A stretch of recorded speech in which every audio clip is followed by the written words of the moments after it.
Hi friends, this is Wendy. I am so excited to be here with you today to share Honeybee's awesome fish and tank and terrarium goodies. So I'm just showing you the layering guides and the dies for each of these. We're only going to be using the fish and the tank and one of the tank add-ons today, but I wanted to show you all the options because they're just so cute. I'm sure at some point I'll be making some of these with other goodies and making a terrarium, but today we're just going to do a fish tank.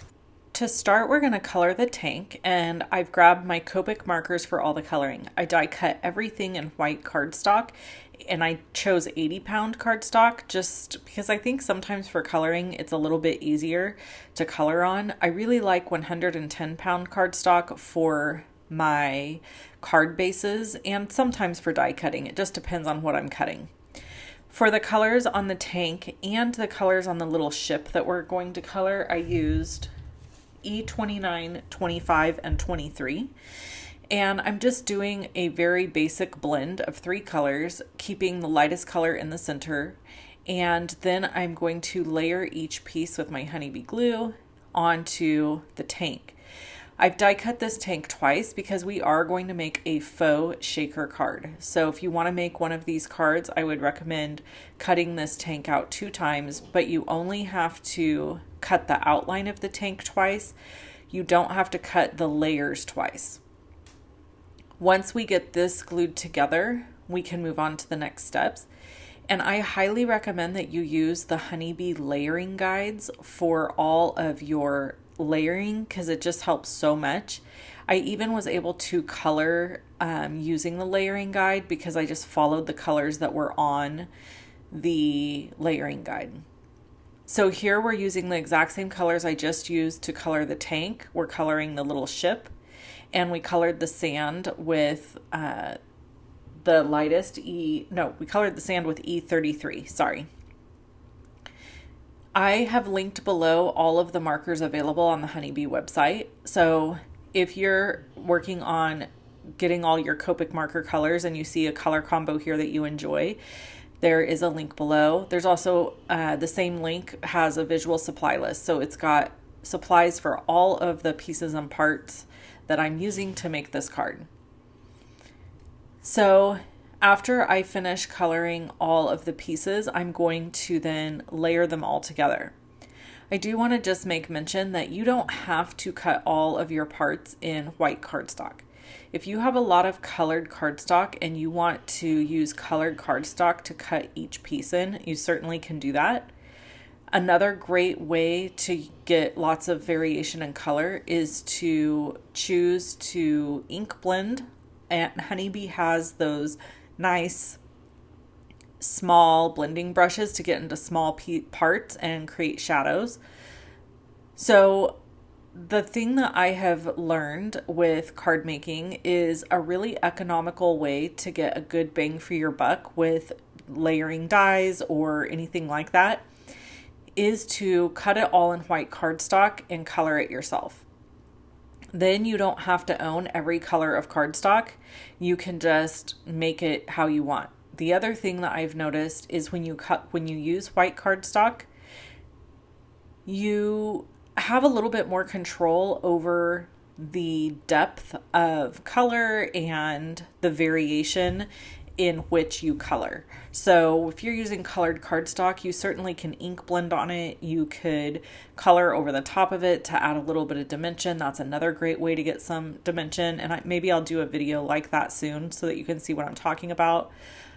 Another contributor here at the Honeybee Stamps channel is Kelly Taylor, and I have really learned so much from her on how to get the most bang for your buck with your card making supplies.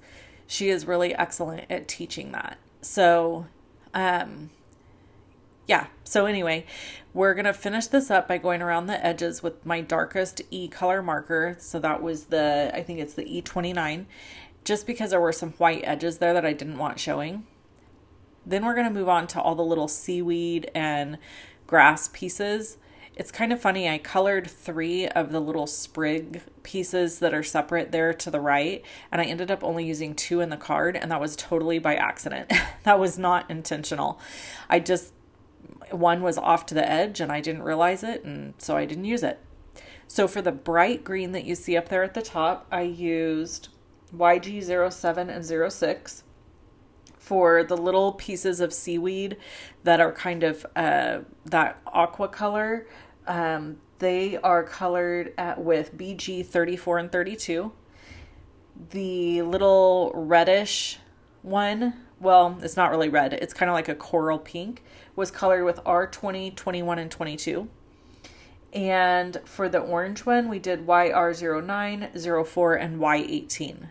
For this little betta fish, or we called them, when I was a kid, we called them Japanese fighting fish, but I think that they're technically called betta fish.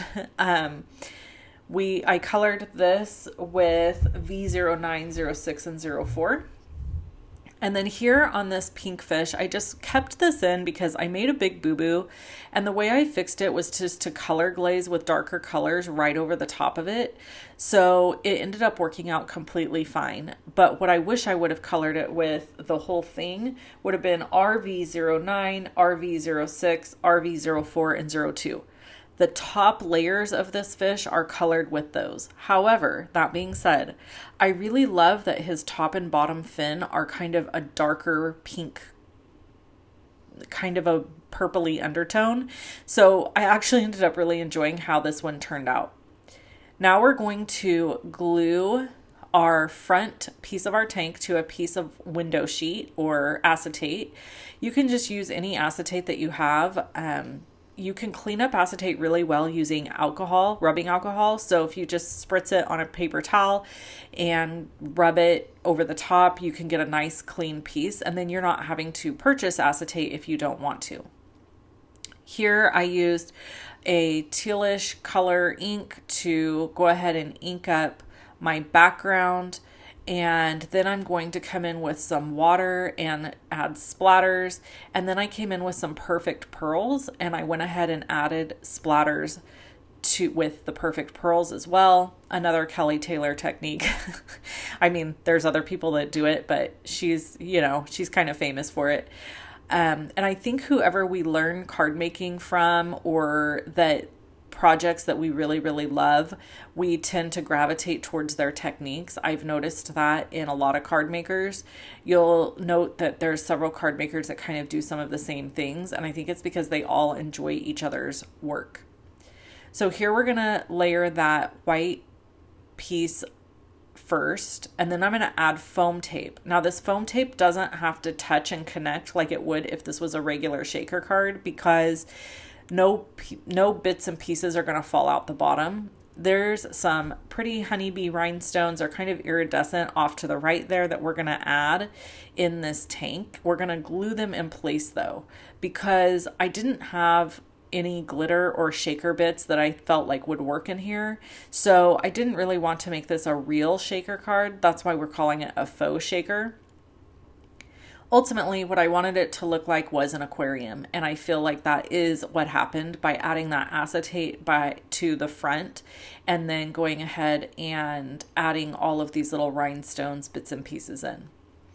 I do want to apologize for my lighting. Sometimes it goes in and out of being brighter and darker. That is because I film by mostly natural light, and in the winter sometimes, you have clouds and stuff, so that's what that's about, in case you were wondering. So it took me a minute here to really figure out how I wanted my fish arranged. I had to think about it carefully because I needed to be able to add a sentiment and not cover my fish up. So I needed to leave like a gap or a space in the fish tank so that when I added my sentiment on top, it would be fine. You certainly could stamp your sentiment inside the tank. That would be an option as well. I just made the choice to stamp it and die cut it and put it on the outside. One of my very favorite things about Honeybee is that they do dies for their sentiments, and it makes life so much easier. You don't have to use them, but you have them available if you want to use them, and it really does make things easier for, creating, because you always have that option available to you if you need to die cut a sentiment. I would not have been able to stamp a sentiment on this acetate very well. It can be done, but honestly usually smears, so it's not something I like doing. So I used my honeybee glue over the foam tape so I would have a little bit of wiggle room when I put this all together. And this is the finished tank. I love how it turned out. I did pop both of those fish up on a piece of foam tape so that they were up against the glass, and that gave some dimension inside of the tank. And I really think that that was an important piece that made this look that much better. So here I'm just stamping the sentiment that says sending birthday fishes, and then I'm going to die cut this and add it to the front of my tank. My family really loves fishing. They love fish. We love the water. We are summer loving people. And my daughter has talked over the years about us having a fish tank. And we actually did have one when she was little, but it didn't last for very long because fish tanks are a lot of work. So if you have a real fish tank and you keep up with it, kudos to you, friend. I prefer this card fish tank that I can make my fish look however I want, and they're beautiful. And I can even put 2 betta fish in the same tank together. We all know that that is a no-no, I think.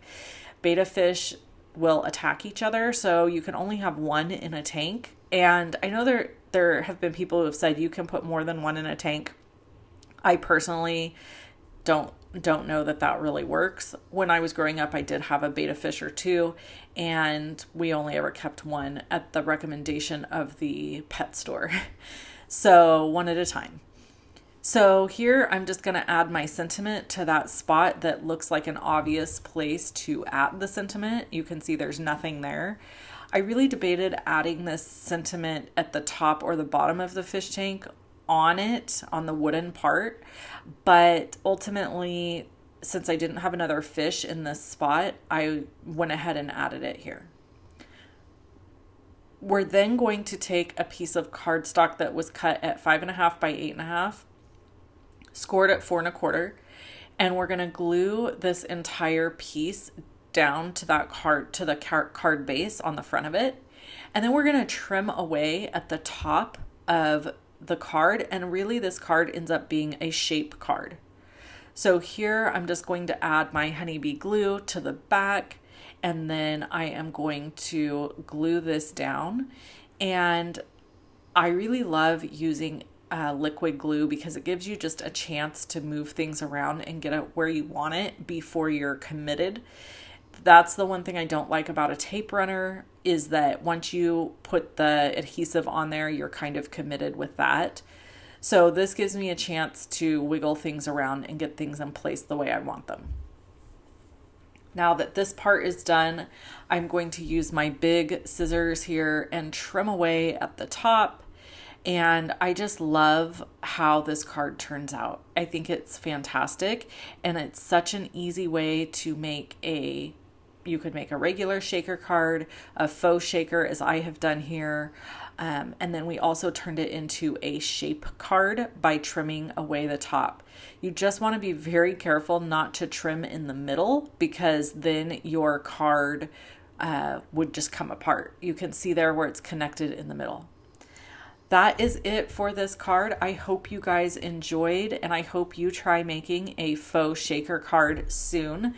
I would love to see it if you share it in the Honeybee Buzzworthy Facebook group. I am in that group, and I would love to see your creations there.